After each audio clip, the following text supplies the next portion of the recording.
أعوذ بالله من الشيطان الرجيم بسم الله الرحمن الرحيم رب اشرح لي صدري ويسر لي أمري واحلل عقدة من لساني يفقهوا قولي رب زدني علما رب زدني علما رب زدنی علما اللہم فقہنا فی الدین آمین اللہم ربنا آمین۔ آیت نمبر 40 تک ہم نے کور کر لیا تھا۔ آیت نمبر 41 ہے فَكَيْفَ إِذَا جِئْنَا مِنْ كُلِّ أُمَّةٍ بِشَهِيدٍ وَجِئْنَا بِكَ عَلَى هَؤُلَاءِ شَهِيدًا، بس کیا حال ہوگا جس وقت کہ ہر امت میں سے ایک گواہ ہم لائیں گے اور آپ صلی اللہ علیہ وسلم کو ان لوگوں پر گواہ بنا کر لائیں گے۔ یہ آیت جو ہے نا آپ صلی اللہ علیہ وسلم کے لیے ایک بہت زیادہ وہ آیت ہے، کیونکہ آپ دیکھیں کہ گواہی کا کام جو ہے نا بڑا مشکل کا کام ہوتا ہے۔ اگر کوئی گواہ ہوتا ہے نا تو پھر اس کا ذمہ داری بھی بہت بڑی ہوتی ہے۔ مثال کے طور پر آپ کو پتہ ہے کہ ہم سب جو ہے نا امت محمدیہ جو ہم آپ صلی اللہ علیہ وسلم تو اب ظاہر سی بات ہے اس دنیا میں نہیں ہیں، تو ان کے جانے کے بعد ہمارا یہ کام ہے کہ ہم نے آپ صلی اللہ علیہ وسلم کے میسیجز کو لوگوں تک کتنا پہنچایا۔ تو قیامت کے دن ہمیں بھی ہے نا ہمارے انڈر میں جو لوگ ہیں، ہمیں اگر علم ہے اور جو لوگ لا علم ہے ان کے بارے میں گواہ بنایا جائے گا کہ ہم نے اپنی گواہی کا کام کتنا کیا۔ اوورآل جو گواہی کا کانسیپٹ ہے اور گواہی کا جو قرآن میں جتنی بھی آیات آتی ہے اگر ان کو ہم کنکلوڈ کریں تو اس کا خلاصہ پتہ ہے کیا ہے کہ دیکھیں آپ صلی اللہ علیہ وسلم جو ہے نا سب سے بڑے گواہ ہوں گے، سب پر آپ صلی اللہ علیہ وسلم گواہی دیں گے۔ اب دیکھیں ہم سے آپ صلی اللہ علیہ وسلم سے پہلے بھی بہت سارے پیغمبر آئے ہیں، مثال کے طور پر قوم نوح ہے، قوم لوط ہے، اب سب اپنے پیغمبر اپنی قوم کی طرف گئے، سب نے اپنا میسج پہنچایا، ٹھیک ہے۔ پھر آپ صلی اللہ علیہ وسلم آئے، آپ صلی اللہ علیہ وسلم نے اپنا میسج پہنچایا اور دنیا سے چلے گئے اور ہم پر قرآن اور سنت کو چھوڑ کے چلے گئے۔ اب ہمارا کام کیا ہے کہ ہم باقی دنیا کو یہ میسج پہنچائیں گے، کیونکہ ہم یہ جو میں پوری آیتیں بتا رہی ہوں نا پورے قرآن کا خلاصہ کر رہی ہوں اور دلائل سے بات کروں گی انشاءاللہ۔ آپ کو یاد ہوگا کہ اپنے سورہ بقرہ پارہ نمبر 2 سٹارٹ کرتے ہوئے پڑھا تھا وَكَذَلِكَ جَعَلْنَاكُمْ أُمَّةً وَسَطًا لِتَكُونُوا شُهَدَاءَ عَلَى النَّاسِ۔ اس آیت سے میں یہ دلیل دیتی ہوں کہ ہمیں اللہ تعالیٰ نے امت وسط بنایا ہے، درمیانی امت بنایا ہے اور ہمیں دین کی علم دیا ہے تاکہ ہم کیا کریں، لوگوں پر گواہ ہو جائیں۔ لِتَكُونُوا شُهَدَاءَ عَلَى النَّاسِ، تم لوگوں پر گواہ ہو۔ تو ہمیں بھی اپنا کام پورے صحیح طریقے سے کرنا ہے، اور ہم نے پارہ نمبر 4 میں بھی بار بار یہ پڑھا کہ ہم بہترین امت ہے اور ہمیں لوگوں کے فائدے کے لیے نکالا گیا، اور ہمارا کام کیا ہے کہ ہم نیکی کا حکم دیں گے اور برائی سے روکیں گے۔ تو اس سے یہ بات سمجھ آتی ہے کہ ہم جو ہے نا خالی بیٹھ کر تماشا ہی نہیں ہے کہ ہمیں دین کا علم مل گیا اور بس ہم عمل کر لیں ہمارے لیے کافی ہے، ایسا نہیں ہے۔ ہم سے پوچھ ہوگی کہ ہم نے اس میسج کو آگے کتنا پہنچایا، یہ ہم پر امانت ہے، اور علم ایک بہت بڑی امانت ہوتی ہے، اور جو شخص علم کی کوئی بات اس سے پوچھی جائے اور جان بوجھ کر اسے چھپائے تو ایک اور آیت میں آتا ہے سورہ بقرہ میں ہی ہم نے پڑھا تھا کہ ایسے انسان کو پھر آگ ہے اس کے لیے کہ جو جان بوجھ کر علم کی کوئی بات اس سے پوچھی جائے تو وہ چھپا لے تو اس کو قیامت کے دن آگ کی لگام دی جائے گی۔ تو یہ ساری چیزوں کا خلاصہ یہ ہے کہ آپ صلی اللہ علیہ وسلم جتنے بھی پیغمبر آئے ہیں نا ان سب پر گواہی کا کام کریں گے، اور آپ صلی اللہ علیہ وسلم جب دنیا سے چلے گئے ہیں تو جتنے بھی لوگ بعد میں آ رہے ہیں تو امت محمدیہ ان پر گواہی کا کام کرے گی۔ اور امت محمدیہ کون ہوتی ہے؟ جو آپ صلی اللہ علیہ وسلم کی امت ہے اور مسلمان ہے پیدائشی، جن کے جو مسلمان گھرانوں میں پیدا ہوئے ہیں ان کو بورن کلمہ نصیب ہو گیا کیونکہ انہوں نے کلمے میں کہہ دیا لا الہ الا اللہ محمد الرسول اللہ۔ لیکن جو لوگ نان مسلم گھرانوں میں پیدا ہوتے ہیں، اور ہمارے دور میں بھی یہودی نصارہ اور دیگر مذاہب عام ہیں، تو ہم سب کا یہ کام ہے کہ ہم کہاں یہ کہ اپنے مسلمان بھائیوں کو ہی دین کی طرف لائیں۔ ہمارا کام تو بہت آگے کا ہے کہ ہمیں نان مسلم تک بھی اس پیغام کو پہنچانا ہے، ٹھیک ہے۔ تو اب ہم سوچ لیں کہ ہم کیا کر رہے ہیں۔ پہلی تو یہ بات ہے کہ ہم میں سے اکثریت خود دین کا علم نہیں سیکھ رہی ہے، اور الحمدللہ اللہ تعالیٰ نے ہمیں دے دیا ہے، تو اب ہم کیا کر رہے ہیں؟ ہم سوچیں کہ ہم کتنے لوگوں تک یہ میسج پہنچا رہے ہیں، حالانکہ ہماری ذمہ داری ہے کہ ہم اس کام کو ایسے طریقے سے کریں، کیونکہ قیامت کے دن اللہ تعالیٰ پوچھیں گے ہم سے کہ ہم نے کیا کرا۔ دیکھیں ہم جب کر رہے ہوتے ہیں نا کام تو لوگ نہیں آ رہے ہوتے، دین کی طرف ستا بھی رہے ہوتے ہیں، سب کچھ ہو رہا ہوتا ہے، لیکن ہم کیا کریں؟ آپ صلی اللہ علیہ وسلم کی طرح ہمیں کام کرنا ہوگا۔ ایک دفعہ منع کرے گا کوئی، دوسری دفعہ کرے گا، تیسری دفعہ کچھ نہ کچھ تو سن لے گا نا۔ تو میں اور آپ یہ دیکھیں کہ ہم کیا کر رہے ہیں۔ چلے سب کو چھوڑ دیں، ہم اپنے پڑوسیوں کو دیکھیں کہ ہم نے ان کو کبھی دین کا میسج دینے کی کوشش کی ہے۔ مطلب ہم کتنی نان سیریس لائف گزار رہے ہیں نا، ہمیں پتہ ہی نہیں اپنے ایک چار دیواری کے اندر بند ہے اور باہر کیا ہو رہا ہے اس کی ہمیں فکر ہی نہیں ہے۔ ہم اپنے فیملی میں دیکھ لیں کہ کوئی بے نمازی ہے تو ہم اس کو نماز کا نہیں بول رہے۔ تو دیکھیں ہم کوشش یہ کریں کہ ہم اپنی ذات سے لوگوں کو دین کا علم دینے کی کوشش کریں، اور ہم کچھ نہیں تو اپنے عمل سے شو کریں کہ نماز کا ٹائم ہے تو ہم اپنے عمل سے یہ شو کریں کہ دیکھو میں کھڑی ہو رہی ہوں، اور اپنے ارد گرد کے لوگوں کو مجبور کریں کہ وہ پڑھیں نماز، ٹھیک ہے۔ تو اب آپ اس آیت کو یہ دیکھیں کہ ویسے تو یہ آیت آپ صلی اللہ علیہ وسلم کے لیے بہت ہی ایک ڈرا دینے والی، آپ صلی اللہ علیہ وسلم کو بہت فکر ہوئی تھی یہ والی آیت یاد آنے کے بعد کہ آپ صلی اللہ علیہ وسلم ایک دم سے پریشان ہو گئے تھے یہ والی آیت آنے کے بعد کہ یہ کہا جا رہا ہے کیا حال ہوگا اس وقت کہ جس وقت کہ ہر امت میں سے ایک گواہ ہم لائیں گے، یعنی کہ سارے پیغمبر، مثال کے طور پر قوم لوط کھڑی ہوئی ہے، قوم نوح کھڑی ہوئی ہے اور لائن بنی ہوئی ہے، اور نوح علیہ السلام سامنے کھڑے ہوئے ہیں، لوط علیہ السلام کی قوم ہے اور وہ سامنے کھڑے ہوئے ہیں، یعنی کہ امیجن کریں کہ قوم ہے اور ہر کسی کے قوم کے پیغمبر پیچھے کھڑے ہوئے ہیں، اور پھر جو ہے نا آپ صلی اللہ علیہ وسلم کو سب پر گواہ لایا گیا ہے، تو کتنی بڑی ذمہ داری ہوگی نا۔ مثال کے طور پر ایک ٹیچر ہوتی ہے، پھر ایک کلاس ٹیچر ہوتی ہے، پھر ایک پرنسپل ہوتی ہے، تو پرنسپل کے اوپر پوری اسکول کی ذمہ داری ہوتی ہے نا، کہ اگر کوئی گڑبڑ ہوتی ہے تو پرنسپل کی ذمہ داری ہوگی، بہت بڑی پکڑ ہوگی اس کی۔ تو آپ صلی اللہ علیہ وسلم کو اب آپ یوں امیجن کریں، اور جب آپ صلی اللہ علیہ وسلم نے یہ آیت سنی تھی تو آپ صلی اللہ علیہ وسلم بہت زیادہ پریشان ہوئے تھے، کیونکہ یہ آیت کوئی معمولی بات نہیں ہے، ٹھیک ہے۔ تو اب ہم دیکھیں کہ ہمیں بھی اگر کہیں ذمہ داری ملی ہے تو میں اور آپ بھی یہ سوچیں کہ بحیثیت امت مسلمہ ہمیں بھی اپنے اس مشن کو پورا کرنا چاہیے، اور ہم سے بھی پوچھیں گے اللہ تعالیٰ کہ تم نے کتنا کام کیا۔ ہمارا کام کیا ہے؟ ہم کام کریں۔ لوگ آ رہے ہیں ہدایت پر کہ نہیں آ رہے، وہ ہمارا ہیڈیک نہیں ہے، ہم بار بار بلائیں، بار بار بلائیں۔ دیکھیں آپ 100 لوگوں کو دعوت دیں گے، کوئی ایک تو آئے گا نا، ایسا تو نہیں ہو سکتا نا کہ 100 میں سے کوئی ایک بھی کام کا نہ نکلے، ایک تو آئے گا، گارنٹی ہے۔ اور آپ کی نیت پر ڈیپینڈ کرتا ہے کہ ہماری نیت جتنی زیادہ صاف ہوگی اتنا انشاءاللہ لوگ ہماری اس دین کی دعوت پر قبول کریں گے، اور انشاءاللہ اللہ تعالیٰ کے راستے کی طرف آئیں گے، ٹھیک ہے۔ تو ہمیں اپنا کام کرنا ہے۔ اور آپ صلی اللہ علیہ وسلم پر جب یہ آیت نازل ہوئی تو آپ صلی اللہ علیہ وسلم کو کافی فکر ہونے لگی کہ کیا حال ہوگا جب اس طرح سے مجھے کھڑا کیا جائے گا اور مجھے سب کے سامنے گواہی دینی ہوگی۔ تو آپ امیجن کر سکتے ہیں کہ کتنی بڑی ذمہ داری ہے۔ آپ صلی اللہ علیہ وسلم سب سے بڑے پیغمبر ہیں اور افضل الانبیاء ہیں اور خاتم النبیین ہیں، اور ان کا مقام اور مرتبہ اتنا بلند ہے کہ لا الہ الا اللہ محمد رسول اللہ ساتھ جڑ گیا ہے۔ اذان میں آپ صلی اللہ علیہ وسلم کا ذکر ہے، نماز میں درود ابراہیم ہے جس میں آپ صلی اللہ علیہ وسلم کا ذکر ہے۔ تو جب اتنا بڑا آنر کسی کو ملتا ہے تو اس کی پوچھ بھی بہت زیادہ ہو جاتی ہے اور اس کی ذمہ داری بھی بہت زیادہ ہو جاتی ہے۔ تو ہم بھی یہ سوچیں کہ مجھ پر بھی ذمہ داری ہے، میں کوئی ذمہ داری سے فارغ نہیں ہوں، مجھے بھی اللہ کو جواب دینا ہوگا کہ میں نے دین کا میسج کتنا لوگوں کو پہنچایا۔ ایک دفعہ جب ہم لوگوں نے یہ آیت ایز اے اسٹوڈنٹ لائف پڑھی تھی نا، ہماری ٹیچر اس کی تفسیر میں یہ کہہ رہی تھی کہ ایک دفعہ کسی نان مسلم کو جب دین کی نعمت ملی نا تو انہوں نے یہ کہا کہ اگر مجھے یہ نعمت دنیا میں نہیں ملتی نا، یعنی کہ یہ لذت مجھے دنیا میں نصیب نہیں ہوتی اور میں مر جاتی اس حال میں کہ میں کافر ہوتی، تو میں کیا کرتی؟ اللہ سے جا کے شکایت کرتی مسلمانوں کی کہ انہوں نے اتنی قیمتی نعمت ہم سے چھپا کے رکھی تھی۔ کتنی زبردست بات ہے۔ جب یہ والی بات ہم نے سنی تھی ہم لوگوں نے کلاس میں تو ہمیں بہت زیادہ فیل ہوا تھا کہ ہم تو سوچتے ہی نہیں ہیں اس بارے میں۔ ایٹ لیسٹ ہم تو اپنا کام کر لیں، وہ مانے یا نہ مانے ہمارا تو کام ہو جائے گا نا،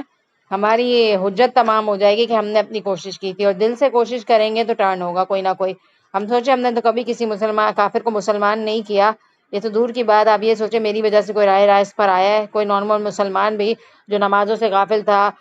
جو قرآن کا علم نہیں رکھتا تھا، تو میری وجہ سے کوئی لائن پہ لگا ہے؟ میری وجہ سے کسی کے اندر کوئی اچھی ہیبٹ آئی ہے؟ اتنا میں سوچ لوں چلو میں کافر تک نہیں پہنچ پا رہی، لیکن ہمارا مشن تو ہونا چاہیے کہ ہم کافروں کو بھی مسلمان کریں۔ بڑے بڑے اسکالر جو تبلیغ کا کام کر رہے ہیں تو وہ تبلیغ میں کیا کرتے ہیں؟ ایک ملک سے دوسرے ملک جا رہے ہوتے ہیں تو وہاں مسلمان کافر سب ہوتے ہیں نا، تو ماشاءاللہ کافی لوگ بھی کلمہ پڑھ کے پھر مسلمان ہو رہے ہوتے ہیں۔ آپ لوگوں نے چھوٹی چھوٹی کلپس بھی دیکھی ہوں گی، آپ کے علم میں بھی ہوگا۔ تو میں یہ سوچوں میں کتنا کام کر سکتی ہوں، صحیح ہے۔ تو اب آپ دیکھیں کہ ایک جو حضرت ابراہیم علیہ السلام کو جلایا جا رہا تھا نا، تو حضرت ابراہیم علیہ السلام کی جو آگ لگ رہی تھی تو ایک چڑیا جو ہے نا ایک اپنی چونچ کے اندر قطرہ لے کر پانی کا جا رہی تھی اور اس آگ کو بجھانے کی کوشش کر رہی تھی، تو لوگوں نے ہنسنا شروع کر دیا کہ اے چڑیا تو کیا کر لے گی؟ تو چڑیا نے کیا کہا کہ میں مانتی ہوں کہ میری چونچ میں جو پانی ہے اس سے آگ نہیں بجھے گی، لیکن اس سے یہ فائدہ ہوگا کہ کل قیامت کے دن میں اللہ کو یہ جواب دے سکوں گی کہ اللہ آپ کے پیغمبر کو جلایا جا رہا تھا اور میں نے آگ بجھانے میں اپنا جتنا حصہ ہو سکا نا، میری چونچ میں بس ایک قطرہ ہی آتا تھا تو میں نے ایک قطرہ وہاں لے کر گئی ہوں اور میں نے آگ بجھانے کی کوشش کی ہے۔ حالانکہ ہم جانتے ہیں کہ قطرے سے اتنی بڑی آگ کیسے بجھے گی، تو میں اور آپ بھی تو اپنا کام کر سکتے ہیں۔ تو آپ سوچیں کہ کوئی نان مسلم مر جائے اور یہ شکایت کرے کہ میرے پڑوس میں مسلمان رہتے تھے اور مجھے نہیں بتایا، یا ہماری اسکول وغیرہ میں ایسا ہوتا ہے کہ بچوں کی اسکولز میں ہوتا ہے کوئی آپ کی پیرنٹس ایسی ہوں، اب ہم لوگ اسکول کے دور سے خود تو نکل گئے لیکن ہمارے بچے اسکول جاتے ہیں اور نان مسلم بھی کافی ہوتے ہیں، تو اگر ایسا کوئی کلیگ ہے اور اس کی مدر سے آپ کی دوستی ہے تو ہم کوشش تو کریں کہ ہم ان کو میسج تو دیں، ہم بتائیں کہ ہم مسلمان کیا دعا کرتے ہیں۔ ایک دفعہ ہے نا میری ٹیچر نے بہت اچھی بات بولی تھی، ویسے میں بھی جب کوئی عمرے کے لیے جا رہا ہوتا ہے نا تو مجھے پرسنلی، میں کوئی بڑی بات نہیں کرتی، لیکن مجھے پرسنلی کسی کو یہ بولنا اچھا نہیں لگتا کہ دعاؤں میں یاد رکھے گا، کیونکہ دیکھیں کوئی دعا ہے نا آپ کے لیے اس طرح سے نہیں کرے گا جس طرح سے آپ کریں گے. اللہ تعالیٰ یہاں بھی موجود ہے، مانا مبارک جگہوں پر دعائیں قبول ہوتی ہیں، لیکن دیکھیں کوئی دعا آپ کے لیے اس طرح دل سے نہیں کرے گا جو اپنے لیے کرے گا. تو ایک دفعہ پتہ نہیں شاید میں جا رہی تھی حج کے لیے یا عمرے کے لیے، تو میری ٹیچر نے مجھے یہ کہا تھا کہ پوری امت کو دعا میں یاد رکھنا. تو مجھے اتنی اچھی لگی تھی یہ والی بات کہ میں نے نوٹ کیا کہ انہوں نے کتنی اچھی دعا بولی ہے. اور الحمدللہ اب جو بھی جاتا ہے نا تو میں یہ کہتی ہوں کہ سب کے لیے دعا کرنا. اور میں نے ایک آدھ دفعہ پتہ نہیں ابھی پچھلے دنوں کوئی گیا تھا تو اس کو میں نے باقاعدہ یہی کہا تھا کہ پوری امت کی ہدایت کے لیے دعا کرنا. میری کزن یا کوئی جا رہا تھا. تو یہ دعائیں ہوتی ہیں منگوانے کی، رائٹ. ہمارے لیے کوئی کیا دعا کر دے گا. تو یاد دلائیں ہم کہ ہم کیا دعائیں کریں، اور یہ ہم اپنے آپ کو تھوڑا سا بدل سکتے ہوں. اور میں کہتی ہوں کچھ اگر نہیں کر سکتے نا، دعا ایک بہت پاورفل ہتھیار ہوتا ہے ہمارے لیے. تو گھر میں بیٹھ کر ہم دعا تو کر سکتے ہیں، رائٹ. اور جب ہم دعا کریں گے اور ہماری نیت خالص ہوگی نا تو ہمیں مواقع دیں گے اللہ تعالیٰ. یہ مانی ہوئی بات ہے کہ جس کی نیت ہوتی ہے نا اس کو مواقع ملتے ہیں. آپ نوٹ کریں گے، آپ نیت کر لیں، حقیقی نیت کر لیں کہ اللہ مجھے لوگوں کے کام آنا ہے، تو آپ دیکھیے گا آپ کے پاس موقع آئیں گے. اور پھر اللہ تعالیٰ ہمیں توفیق بھی دیں گے کہ ہم ان موقعوں سے فائدہ اٹھا لیں. ٹھیک ہے. يومئذ يود الذين كفروا وعصوا الرسول لو تسوى بهم الارض ولا يكتمون الله حديثا. جس روز کافر اور رسول کے نافرمان آرزو کریں گے کہ کاش انہیں زمین کے ساتھ ہموار کر دیا جاتا اور اللہ تعالیٰ سے کوئی بات نہ چھپا سکیں گے. یعنی کہ اس دن ایسا حال ہوگا جب گواہیوں کا وقت آئے گا. اب امیجن کریں کہ ہمیں بھی کھڑا کیا جائے گا، اور کہاں یہ کہ ہم یہ سمجھتے ہیں کہ مجھ سے صرف میرے بارے میں پوچھ ہوگی، تو مجھ سے یہ بھی تو پوچھ ہوگی نا کہ میرے ارد گرد جو لوگ موجود تھے وہ میرے سامنے گناہ کر رہے تھے، تو میں نے کتنی آواز اٹھائی. میرا کام آواز اٹھانا ہے، میرا کام ایک آدھ دفعہ منع کرنا ہے حکمت کے تحت، رائٹ. تو اللہ تعالیٰ جب مجھ سے پوچھیں گے کہ تم نے کیا کام کیا تو میں کیا جواب دوں گی. تو اللہ تعالیٰ یہ کہہ رہے ہیں کہ اس دن یہ ہوگا کہ جو کافر ہیں، جو دین پر نہیں چلے اور ان کو کلمے کی توفیق نصیب نہیں ہوئی، یا جو لوگ مسلمان ہونے کے باوجود بھی انکاری ہیں اور رسول کے نافرمان، کیا تمنا کریں گے کہ آج زمین کو ہموار کر دیا جائے. ہموار کا مطلب یہ کہ ہمیں زمین بوس کر دیا جائے. ہمیں قبر سے اٹھایا ہی کیوں گیا، ہم زمین سے نکلے ہی کیوں، ہم مر کے ختم ہی ہو گئے ہوتے، اور آج کے دن وہ اللہ سے کوئی بات نہیں چھپا سکیں گے. اس کے بعد نیکسٹ ٹاپک آ رہا ہے، اور اس کے اندر ایک ہمارے کا میسج دیا جا رہا ہے. تیمم کی آیت آتی ہے اور ہمارے لیے اس میں ایک میسج ہے اور ہمارے علم میں اضافہ ہے. تو اس آیت کو ہم پڑھتے ہیں. یا ایھا الذین آمنوا لا تقربوا الصلاۃ وانتم سکارى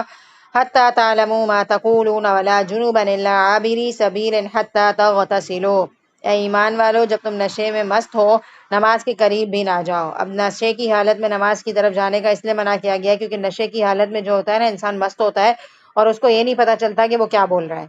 تو اب اس سے پتہ کیا بات سمجھ آتی ہے ہمیں، کہ ہمیں بھی نماز ایسی حالت میں نہیں پڑھنی چاہیے کہ ہمارا دماغ لگا ہوا ہی نہیں ہو کہ میں کیا نماز پڑھ رہی ہوں. اور آپ کو پتہ ہے، دیکھیں ہم دنیا میں الحمدللہ نشے کی حالت میں تو نہیں ہوتے، لیکن ہم دنیا میں اتنے مست ہوتے ہیں کہ ہمارا دماغ جو ہے نا معاوف ہو جاتا ہے، دنیا کے کاموں میں الجھا ہوا ہوتا ہے. تو ہم اپنے آپ کو جب نماز میں کھڑا کرتے ہیں تو ہم کھڑے تو ہو جاتے ہیں فزیکل طور پر، لیکن دماغ ہمارا ہے نا چولہوں پر اور دروازوں پر اور فون کی گھنٹیوں پر ہوتا ہے. تو ہمیں یہ بتایا جا رہا ہے کہ جب آپ نماز کے لیے کھڑے ہو، یہاں تو نشے کی حالت کہا جا رہا ہے، لیکن اگر ہم اپنے اوپر اس آیت کو لیں گے تو ہم اس آیت سے یہ سیکھیں گے. ایک تو ڈائریکٹ نشہ ہے جو حقیقی نشہ ہوتا ہے، جو انسان کو واقعی وہ کر دیتا ہے، جیسے شراب کی حالت ہو گئی یا کسی بھی قسم کی ہیروئن وغیرہ پی لی یا جو بھی کر لیا، یا کوئی ایسی کیفیت ہوئی جس میں انسان نہیں اپنے آپ کو صحیح پاتا، تو نماز کی حالت میں نہ جائے. اور جب نماز کے لیے کھڑا ہو رہا ہے تو اپنے آپ کو پہلے مینٹلی طور پر تیار کریں. اور میں آپ کو ہمیشہ یہی کہتی ہوں کہ نماز شروع کرنے سے پہلے نا بس ایک سیکنڈ کے لیے جب آپ اللہ اکبر کہہ کے مصلی پہ کھڑے ہو رہے ہیں نا، یہ کر کے دیکھیں. ایک دفعہ اپنے آپ کو ریمائنڈر دیں کہ مجھے اچھے سے نماز پڑھنی ہے، مجھے محسوس کرنی ہے. ایک نہیں ریمائنڈر اپنے آپ کو دیتے ہیں، کیونکہ دیکھیں جب آپ کلاس سنتے ہیں نا تو آپ کیا کرتے ہیں، الحمدللہ نماز اچھی ہو جاتی ہے، لیکن پھر آپ کی نماز کیوں ڈاؤن جاتی ہے، میری نماز کیوں ڈاؤن جاتی ہے؟ کیونکہ ہم اپنے آپ کو ریمائنڈر نہیں دے رہے ہوتے. تو اللہ اکبر کہنے سے پہلے یا وضو کرنے سے پہلے، وضو بھی ایک تیاری ہے، وضو کیوں کر رہے ہیں، وضو میں ہی اپنے آپ کو یاد دلائیں کہ میں وضو کیوں کر رہے ہیں. ایسے کیسے میں اچانک بیٹھی ہوئی تھی، میں چلی گئی واش روم اور میں نے وضو کر لیا. ہم کتنا روٹین میں لیتے ہیں، اذان ہوئی اور ہم نے ادھر ادھر کہا کہ میں نماز پڑھنے جا رہی ہوں، اور بس فٹافٹ وضو کرا اور نماز سلام پھیر کر آ گئے، پتہ ہی نہیں چلا کیا کیا ہم نے. تو we prepare our self for نماز، رائٹ. ہم وضو کے لیے جا رہے ہیں تو ہم تیار ہوں کہ ہم تیار ہو رہے ہیں. ایسے کیسے ہم اپنا منہ دھو رہے ہیں؟ بھائی کہیں باہر جاتے تو منہ دھوتے ہیں نا، تو اب تم کیوں منہ دھو رہے ہو اچانک؟ نماز کے لیے منہ دھو رہے ہو، اللہ کے آگے کھڑے ہونے کے لیے منہ دھو رہے ہو. اپنے آپ کو پریپیئر کرو، نماز سے پہلے اپنے آپ کو ریمائنڈر دو کہ میرا دماغ حاضر ہونا چاہیے. ٹھیک ہے. تو یہ کہا جا رہا ہے کہ مستی کی حالت میں نماز کے قریب نہیں جانا. تو عام زندگی میں بھی اگر آپ کا دماغ جو ہے نا ادھر ادھر لگا ہوا ہے تو اپنے آپ کو پریپیئر کر کے نماز کے آگے لے کھڑے ہو. اور پھر اللہ تعالیٰ یہ کہہ رہے ہیں کہ جب تک کہ اپنی بات کو سمجھ نہ لگو، یعنی کہ جب تک تم اپنی بات کو سمجھنے نہ لگو اس وقت تک نماز کے لیے نہ جاؤ. اور جنابت کی حالت میں جب تک کہ غسل نہ کر لو، دو حالت میں نماز کے قریب نہیں جانا ہے. ایک تو یہ کہ نشے کی حالت ہے، نشے کی حالت الحمدللہ میں حالتوں سے باہر ہے، لیکن ہمارا دماغ جو دنیا میں لگا ہوا اس سے ہم اپنے آپ کو صحیح کریں. اور پھر دوسرا جنابت کی حالت ہے، اور جنابت کی حالت تو ظاہر سی بات انسان کی تھوڑی دیر کی حالت ہوتی ہے، اور اس میں ظاہر سی بات ہے ہم نماز نہیں چھوڑیں گے. حیض کی حالت الگ ہوتی ہے کیونکہ وہ 7 دن کی حالت ہوتی ہے، تو اس میں تو ہمیں نمازیں آبویسلی معاف ہیں. لیکن جنابت کی حالت آپ سب کو پتہ ہے کہ کسی بھی قسم کا ایسی چیز جس پہ آپ پر غسل واجب ہو جاتا ہے، ہم سب جانتے ہیں ان حالات کو. تو ہم کیا کریں، کسی نماز کا ٹائم ہو رہا ہے تو غسل لیں اور پھر نماز ادا کر لیں. ٹھیک ہے، اس حالت میں ہم نماز بھی نہیں کریں گے. اور کہا یہ جاتا ہے کہ جنابت کی حالت میں نا ذکر بھی نہیں کیا جاتا، حالانکہ حیض کی حالت میں آپ ذکر کر سکتے ہیں. یہ کانسیپٹ آپ اپنا ٹھیک کر لیجئے، کیونکہ حیض کی حالت 7 دن کی ہوتی ہے، اور 7 دن تک کنٹینیوس انسان جو ہے نا اللہ کے ذکر سے دور نہیں رہ سکتا. لیکن جنابت کی حالت آپ جانتے ہیں کہ 1 گھنٹے کی یا 2 گھنٹے کی یا کچھ منٹس کی ہوتی ہے، تو انسان تھوڑی دیر کے لیے اللہ کا ذکر نہ کرے، کیونکہ وہ ایک ایسی حالت ہے جس میں اللہ کا ذکر مناسب نہیں ہے. تو اس موقع پر اللہ کا ذکر نہ کیا کریں، اور فٹافٹ نہ شاور لے کر اور پھر انشاءاللہ پاک صاف ہو کر نماز کا اہتمام کریں اور ذکر وغیرہ کریں. ٹھیک ہے. ہاں اگر راہ چلتے چلتے گزر جانے والے ہو تو اور بات ہے. اب دیکھیں نماز کی حالت میں نا اس زمانے میں یہ ہوتا تھا کہ مسجد نبوی جو ہے نا بیچ میں آ جاتی تھی، گھروں کے بیچ میں ہی ہوا کرتی تھی. تو اگر ایک جگہ سے دوسری جگہ آپ جا رہے ہو، راستے میں مسجد آ رہی ہے، تو اگر تھوڑی دیر کے لیے آپ کو وہاں سے گزرنا ہے نا تو آپ گزر سکتے ہو، لیکن بیٹھو گے نہیں. ٹھیک ہے. آج کے دور میں تو ایسا نہیں ہے کہ ہمارے گھروں کے راستوں میں مساجد ہوں، تو اس لیے یہ آیت آپ کو یوں سمجھ نہیں آئے گی. لیکن آپ صلی اللہ علیہ وسلم کا جو گھر تھا نا حجرہ مبارک، اس کے بیچ میں مسجد نبوی اس طرح سے بیچ میں آتی تھی کہ اگر کوئی شخص جنابت کی حالت میں ہے اور اپنے گھر تک جا رہا ہے اور تھوڑی دیر کی حالت ہے تو وہ وہاں سے نکل سکتا ہے، لیکن مسجد کے اندر بیٹھے گا نہیں. ہاں اگر راہ چلتے گزر جانے والے ہو تو اور بات ہے. اور اگر تم بیمار ہو یا سفر میں ہو یا تم میں سے کوئی قضائے حاجت سے آیا ہو یا تم نے عورت سے مباشرت کی ہو اور تمہیں پانی نہ ملے تو پاک مٹی کا قصد کرو اور اپنے منہ اور اپنے ہاتھ ملو، بے شک اللہ تعالیٰ معاف فرمانے والے اور بخشنے والے ہیں. اب اس کے اندر یہ بتایا جا رہا ہے کہ کوئی انسان بیمار ہے، رائٹ، بیمار ایک ایکسیپشنل کیس ہے، اور یا سفر کی حالت ہے، اور کوئی انسان قضائے حاجت سے آئے یعنی کہ وہ وضو کی حالت میں تھا لیکن واش روم سے فارغ ہو کر آیا، تو obviously پھر کیا ہوا، وضو اس کا ٹوٹ گیا. تو اب وضو کی ضرورت ہے لیکن پانی اویلیبل نہیں ہے، یا عورت سے مباشرت کی ہے، تو اب جب عورت کے کلوز ہوں گے تو obviously غسل واجب ہو جائے گا. تو اگر ایسی کوئی کیفیت ہے کہ آپ کو وضو کی ضرورت ہے یا خدا نخواستہ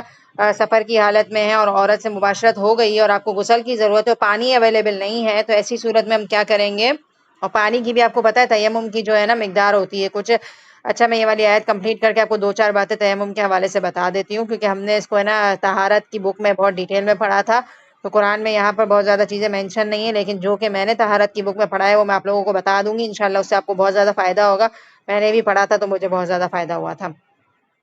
تو پاک مٹی کا قصد کر لو، یعنی کہ پاک مٹی سے آپ تیمم کرو گے. اور تیمم جو ہے نا میں پہلے یہ سمجھتی تھی کہ تیمم میں بھی جو ہے نا سارے جو وضو کے اعضاء ہوتے ہیں نا آپ کے فرائض میں جو آتے ہیں، فرائض میں کیا کیا آتا ہے، منہ دھونا، ہاتھ دھونا،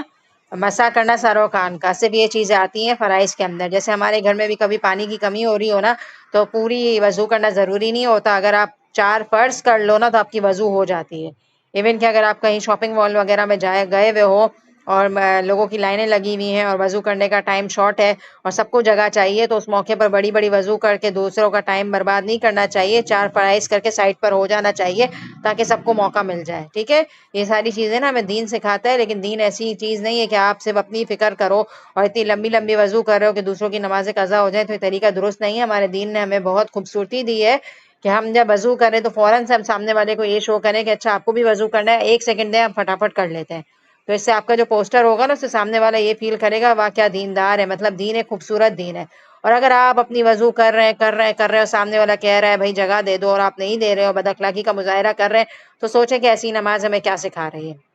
تو بے شک اللہ تعالیٰ معاف کرنے والے اور بخشنے والے ہیں. ٹھیک ہے. تو اب میں نے بات کی کہ عام دنوں میں اگر پانی کی تنگی ہو جائے یا نماز کا ٹائم شارٹ ہو رہا ہو یا کسی ایسے پبلک پلیس پہ آپ گئے ہوئے ہو کہ پوری لائن لگی ہوئی ہے، تو آپ مختصر وضو کرو گے، 4 فرائض کرو گے. فرائض میں کیا آپ سب کو پتا ہوں گے، پھر بھی میں ریپیٹ کر دیتی ہوں. منہ کا دھونا، ہاتھوں کا دھونا کونی تک، اور یہ اگلی آیت میں ویسے آئے گا، اگلی آیت میں آئے گا انشاءاللہ، تھوڑے دنوں بعد آئے گا، یہ سورہ مائدہ کے اندر آئے گا یہ ٹاپک. تو چلیں ہم اس میں بھی کر سکتے ہیں، اس میں آپ کے سامنے ڈیٹیل میں خود ہی لکھا ہوا ہوگا تو آپ کو کانسیپٹ اور کلیئر ہو جائے گا. لیکن زیادہ تر لوگوں کو فرائض تو پتہ ہی ہوتا ہے. تو میں یہ کہہ رہی تھی، اور دین میں طعنہ دیتے ہیں، اور اگر یہ لوگ یہ کہتے ہیں کہ ہم نے سنا اور فرمانبرداری کی اور آپ سنیے اور ہمیں دیکھیے تو یہ ان کے لیے بہت بہتر اور نہایت مناسب تھا، لیکن اللہ تعالیٰ نے ان کے کفر کی وجہ سے انہیں لعنت کی ہے، پس یہ بہت ہی کم ایمان لاتے ہیں۔ اس آیت کا خلاصہ یہ ہے، یہ ہم نے سورہ بقرہ میں پڑھ چکے ہیں، آپ کو یاد ہوگا میں نے یہ بتایا تھا کہ یہودیوں کا یہ حال تھا کہ مسلمان جو ہے نا کوئی بھی قرآن کا حکم سنتے تھے تو کیا کہتے تھے، سمعنا و اطعنا، ہم نے سنا اور فرمانبرداری کی۔ سورہ بقرہ کے آخری رکوع میں ہم نے پڑھا تھا۔ لیکن یہ جو یہودی ہیں نا، وہ لوگ اس طرح کی حرکتیں کیا کرتے تھے کہ وہ قرآن کا مذاق اڑاتے تھے اور قرآن سننے کے بعد بھی یہی کہتے تھے، سمعنا و عصینا، ہم نے سن لی اور ہم نے نافرمانی کی۔ اور آپ صلی اللہ علیہ وسلم کو نعوذ باللہ، آپ لوگوں کو یاد ہے ہم نے یہ والا ورڈ پڑھا تھا، راعینا ورڈ پڑھا تھا، یاد ہے؟ تو راعینا ورڈ میں جو ہے نا عزت اور اکرام پایا جاتا ہے، لیکن یہ والا ورڈ جو ہے نا یہ لوگ تھوڑا سا ٹویسٹ کر کے بولتے تھے، اور اس میں خدا نہ خواستہ آپ صلی اللہ علیہ وسلم کی شان میں گستاخی تھی۔ اور اس کا مطلب ہم نے سورہ بقرہ میں آپ کو یاد ہوگا یہ پڑھا تھا کہ آپ صلی اللہ علیہ وسلم کو اس طرح مخاطب کرتے تھے کہ اے ہمارے چرواہے یا گڈریا، بہت نامناسب شان میں گستاخی والے لفظ یوز کرتے تھے، یعنی کہ لفظ تو ٹھیک تھا لیکن تھوڑی سی زبان کو ٹویسٹ کر کے جب یہ لوگ کہتے تھے تو اتنے بڑے رسول کی شان میں گستاخی ہو جاتی تھی اور مطلب بدل جاتا تھا، ٹھیک ہے؟ تو اللہ تعالیٰ یہ بتا رہے ہیں کہ تمہیں کیا رسپیکٹ میں یہ کہنا چاہیے، مجلس میں اگر تم بیٹھے ہوئے اور تمہیں کوئی بات نہیں سمجھ آ رہی تو آپ صلی اللہ علیہ وسلم کی رسپیکٹ کرتے ہوئے تمہیں کیا کہنا چاہیے کہ آپ صلی اللہ علیہ وسلم آپ ہماری طرف دیکھیے اور ہمارا لحاظ کیجئے، تو یہ الفاظ تمہارے لیے بہتر تھے، لیکن ان کی حرکتوں کی وجہ سے اللہ تعالیٰ نے ان پر لعنت کی اور یہ لوگ بہت ہی کم ایمان لاتے ہیں۔ اے اہل کتاب، جو کچھ ہم نے نازل فرمایا ہے، جو اس کی بھی تصدیق کرنے والا ہے جو تمہارے پاس ہے، اس پر ایمان لاؤ، اس سے پہلے کہ ہم چہرے بگاڑ دیں اور انہیں لوٹا کر پیٹھ کی طرف کر دیں یا ان پر لعنت بھیجے جیسے ہم نے ہفتے کے دن والوں پر لعنت کی، اور ہے اللہ تعالیٰ کا کام کیا گیا۔ اس آیت میں اللہ تعالیٰ وارن کر رہے ہیں کہ تم اپنی حرکتوں سے باز ہو جاؤ، ایسا نہ ہو کہ تمہارے گناہوں کی سزا کی وجہ سے اللہ تعالیٰ تمہارے چہرے بگاڑ دے، اور کیونکہ تم اللہ کے احکامات کو بگاڑتے ہو نا تو تم پر یہ سزا نہ آ جائے کہ اللہ تعالیٰ تمہارے چہروں کو بگاڑ دے، کیونکہ اللہ تعالیٰ نے ایک قوم ایسی گزری ہے کہ جن کو بندر بنا دیا تھا ہفتے کے دن والوں کو، ان کی حرکتوں کی وجہ سے کہ انہوں نے اللہ تعالیٰ کے حکم میں ہیرا پھیری کی تھی تو اللہ تعالیٰ نے ان کو بندر بنا دیا تھا، اور یہ والا بھی واقعہ قرآن میں ڈیٹیل میں آئے گا انشاءاللہ 90 پارے میں، تو ہی ہم دیکھیں گے، اور آپ میں سے اکثر لوگوں کو پتا ہوگا کہ ایک قوم تھی جس کو بندر بنا دیا گیا تھا ان کے غلط اعمال کی وجہ سے۔ تو اللہ تعالیٰ ان کو یہ وارن کر رہے ہیں کہ اپنی حرکتوں سے باز ہو جاؤ، کہیں ایسا نہ ہو کہ اللہ تعالیٰ تمہارے چہروں کو بھی کیا کرے، بگاڑ دے یا الٹ پلٹ دے، تو یہ تمہاری کاموں کا سزا اللہ تعالیٰ نعوذ باللہ کوئی ایسا انجام تمہارا نہ ہو جائے۔ تو میرے خیال میں ہم یہیں تک رکھتے ہیں، کیونکہ اگلا جو آیت آ رہی ہے وہ بہت ڈیٹیلڈ آیت ہے، اس کو ہم ایزی اور لائٹ جلدی سے نہیں کور کر سکتے، تھوڑا ڈیٹیل میں اس آیت کو لینا پڑے گا، اور مجھے رمضان کے حوالے سے تھوڑا سا ڈسکشن کرنا ہے، اس لیے تو میں یہ کہہ رہی تھی، اور دین میں طعنہ دیتے ہیں، اور اگر یہ لوگ یہ کہتے ہیں کہ ہم نے سنا اور فرمانبرداری کی اور آپ سنیے اور ہمیں دیکھیے تو یہ ان کے لیے بہت بہتر اور نہایت مناسب تھا، لیکن اللہ تعالیٰ نے ان کے کفر کی وجہ سے انہیں لعنت کی ہے، پس یہ بہت ہی کم ایمان لاتے ہیں۔ اس آیت کا خلاصہ یہ ہے، یہ ہم نے سورہ بقرہ میں پڑھ چکے ہیں، آپ کو یاد ہوگا میں نے یہ بتایا تھا کہ یہودیوں کا یہ حال تھا کہ مسلمان جو ہے نا کوئی بھی قرآن کا حکم سنتے تھے تو کیا کہتے تھے، سمعنا و اطعنا، ہم نے سنا اور فرمانبرداری کی۔ سورہ بقرہ کے آخری رکوع میں ہم نے پڑھا تھا۔ لیکن یہ جو یہودی ہیں نا، وہ لوگ اس طرح کی حرکتیں کیا کرتے تھے کہ وہ قرآن کا مذاق اڑاتے تھے اور قرآن سننے کے بعد بھی یہی کہتے تھے، سمعنا و عصینا، ہم نے سن لی اور ہم نے نافرمانی کی۔ اور آپ صلی اللہ علیہ وسلم کو نعوذ باللہ، آپ لوگوں کو یاد ہے ہم نے یہ والا ورڈ پڑھا تھا، راعینا ورڈ پڑھا تھا، یاد ہے؟ تو راعینا ورڈ میں جو ہے نا عزت اور اکرام پایا جاتا ہے، لیکن یہ والا ورڈ جو ہے نا یہ لوگ تھوڑا سا ٹویسٹ کر کے بولتے تھے، اور اس میں خدا نہ خواستہ آپ صلی اللہ علیہ وسلم کی شان میں گستاخی تھی، اور اس کا مطلب ہم نے سورہ بقرہ میں آپ کو یاد ہوگا یہ پڑھا تھا کہ آپ صلی اللہ علیہ وسلم کو اس طرح مخاطب کرتے تھے کہ اے ہمارے چرواہے یا گڈریا، بہت نامناسب شان میں گستاخی والے لفظ یوز کرتے تھے، یعنی کہ لفظ تو ٹھیک تھا لیکن تھوڑی سی زبان کو ٹویسٹ کر کے جب یہ لوگ کہتے تھے تو اتنے بڑے رسول کی شان میں گستاخی ہو جاتی تھی اور مطلب بدل جاتا تھا، ٹھیک ہے؟ تو اللہ تعالیٰ یہ بتا رہے ہیں کہ تمہیں کیا رسپیکٹ میں یہ کہنا چاہیے، مجلس میں اگر تم بیٹھے ہوئے اور تمہیں کوئی بات نہیں سمجھ آ رہی تو آپ صلی اللہ علیہ وسلم کی رسپیکٹ کرتے ہوئے تمہیں کیا کہنا چاہیے کہ آپ صلی اللہ علیہ وسلم آپ ہماری طرف دیکھیے اور ہمارا لحاظ کیجئے، تو یہ الفاظ تمہارے لیے بہتر تھے، لیکن ان کی حرکتوں کی وجہ سے اللہ تعالیٰ نے ان پر لعنت کی اور یہ لوگ بہت ہی کم ایمان لاتے ہیں۔ اے اہل کتاب، جو کچھ ہم نے نازل فرمایا ہے، جو اس کی بھی تصدیق کرنے والا ہے جو تمہارے پاس ہے، اس پر ایمان لاؤ، اس سے پہلے کہ ہم چہرے بگاڑ دیں اور انہیں لوٹا کر پیٹھ کی طرف کر دیں یا ان پر لعنت بھیجے جیسے ہم نے ہفتے کے دن والوں پر لعنت کی، اور ہے اللہ تعالیٰ کا کام کیا گیا۔ اس آیت میں اللہ تعالیٰ وارن کر رہے ہیں کہ تم اپنی حرکتوں سے باز ہو جاؤ، ایسا نہ ہو کہ تمہارے گناہوں کی سزا کی وجہ سے اللہ تعالیٰ تمہارے چہرے بگاڑ دے، اور کیونکہ تم اللہ کے احکامات کو بگاڑتے ہو نا، تو تم پر یہ سزا نہ آ جائے کہ اللہ تعالیٰ تمہارے چہروں کو بگاڑ دے، کیونکہ اللہ تعالیٰ نے ایک قوم ایسی گزری ہے کہ جن کو بندر بنا دیا تھا، ہفتے کے دن والوں کو، ان کی حرکتوں کی وجہ سے کہ انہوں نے اللہ تعالیٰ کے حکم میں ہیرا پھیری کی تھی، تو اللہ تعالیٰ نے ان کو بندر بنا دیا تھا۔ اور یہ والا بھی واقعہ قرآن میں ڈیٹیل میں آئے گا انشاءاللہ 90 پارے میں، تو ہی ہم دیکھیں گے۔ اور آپ میں سے اکثر لوگوں کو پتا ہوگا کہ ایک قوم تھی جس کو بندر بنا دیا گیا تھا ان کے غلط اعمال کی وجہ سے۔ تو اللہ تعالیٰ ان کو یہ وارن کر رہے ہیں کہ اپنی حرکتوں سے باز ہو جاؤ، کہیں ایسا نہ ہو کہ اللہ تعالیٰ تمہارے چہروں کو بھی کیا کرے، بگاڑ دے یا الٹ پلٹ دے، تو یہ تمہاری کاموں کا سزا اللہ تعالیٰ نعوذ باللہ کوئی ایسا انجام تمہارا نہ ہو جائے۔ تو میرے خیال میں ہم یہیں تک رکھتے ہیں، کیونکہ اگلا جو آیت آ رہی ہے وہ بہت ڈیٹیلڈ آیت ہے، اس کو ہم ایزی اور لائٹ جلدی سے نہیں کور کر سکتے، تھوڑا ڈیٹیل میں اس آیت کو لینا پڑے گا، اور مجھے رمضان کے حوالے سے تھوڑا سا ڈسکشن کرنا ہے، اس لیے